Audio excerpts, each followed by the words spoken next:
Greetings and welcome back to another installment of Leftover Bag.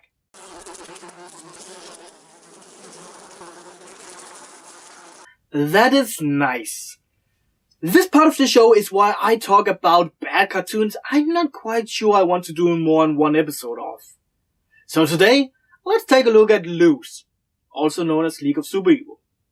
Loose is a Canadian-made CG animated TV series. And you all know how much I despise CG animated movies. They are cheap, lousy, and just a plain out stupid excuse for not wanting to draw something. Oh, and they even use mocap. Then why not fucking make it a real movie, guys? Okay, back to Loose. It aired in 2010, but the graphics looks more like 2005.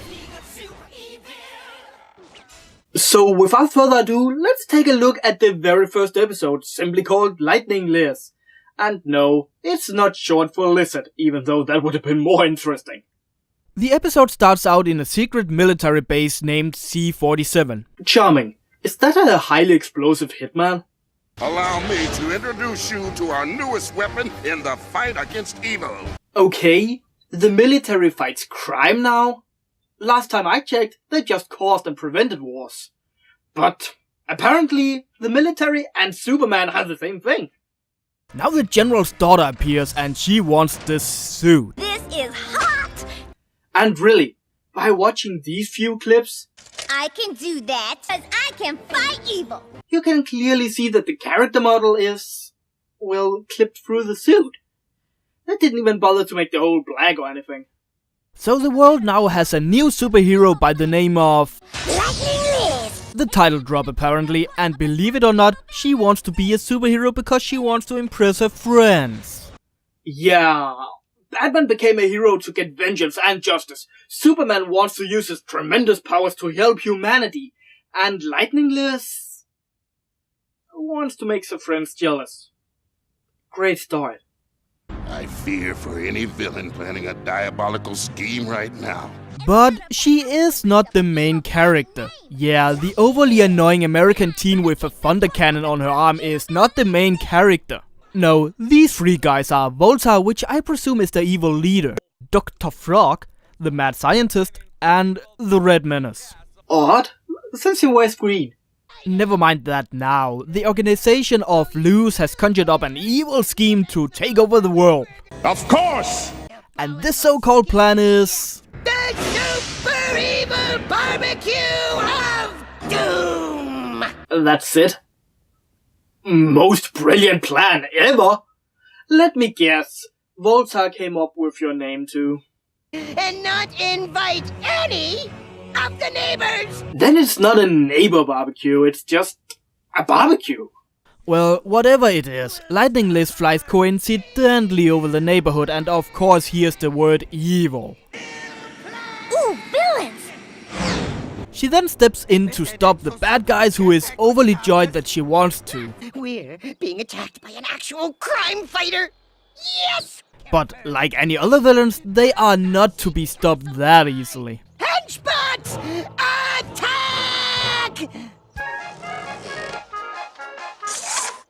And that's the last we see of them. Although I haven't seen more in this one episode.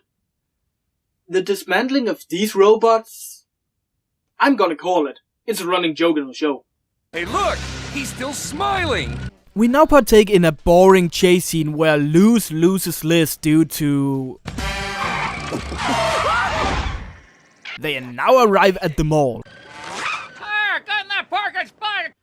Am I the only one who thinks that these guys are below Doofenshmirtz in terms of villainy?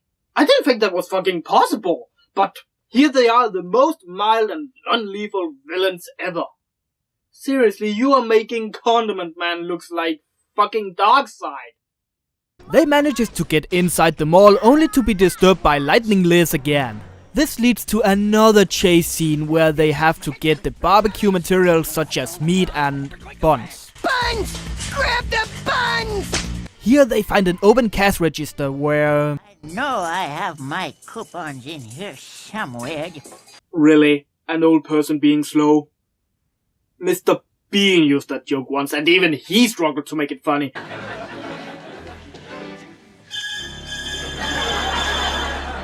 seriously, I think that this gag is even older than the old persons used in it. But to their luck, another cash register opens, but... We have more than 12 items! Darn, it's not like you are villains and can just go there anyway. Or even better, just fucking steal the damn things already. Well, Dr. Krog, Dr. spelled with a K mind you, figures out that this overly popularity-seeking American teen has a thing for shoes. Who would have thought that a cartoon show, a freaking cartoon show, would use that stereotype? Well, they return home and Lightning Liz is right behind them, so like any other cliché villains, they explain their plans to her again. Our evil neighborhood barbecue is complete! Oh, and there's also a running gag with the neighbor Steve. Don't care. So, as you might have guessed, even the stereotypical American teen figures out that Luz should be called lame as well. That is so completely lame. And she decides to blast them for it. She's going for the bouncy castle! Oh, that dastardly villain. Now they'll never get the deposit back. And also, when did they get that anyway? Well, another mystery never to be solved, Dr. Krog figures out a plan. Okay, but I'm warning you, it's a long shot. A fashion show. Yeah, that's really the plan. What is that supposed to be? It's, European. Really, Canada? Really? You know, I do like you, but really? Not only do you lash out at stereotypical American teen girls, now you're also going to insult European fashion? I have to admit, that's pretty low. Seriously, we got Paris, the biggest fashion city in the world. Well, the joke apparently is, if it's European, it's hot. This is hot! And Lightning Liz wants the fashion armor. Liz won! Where's the jetpack? Just kidding. It's European, remember? Nobody jetpacks in Europea. Yeah, because apparently we are behind in technology as well. Do I need to remind you that Europe has some pretty amazing scientists? No? Good. And that's it. Evil prevails once again. Okay, this show, according to the first episode at least, is bad. The art style is a joke even for more stylized shows. It feels horribly outdated, just like many of the jokes. Remember, this was made in 2010, and even back then, I don't think many would have laughed at it. But people do still watch Teen Titans Go nowadays, so maybe I'm just giving humanity too much credit. Oh yeah, by the way, this show actually won a Leo award. Can you believe it? It only got a score of 6.9 on IMDb. And yet it won! Man, I got to look at 2010 some more, just to see how terrible that year was.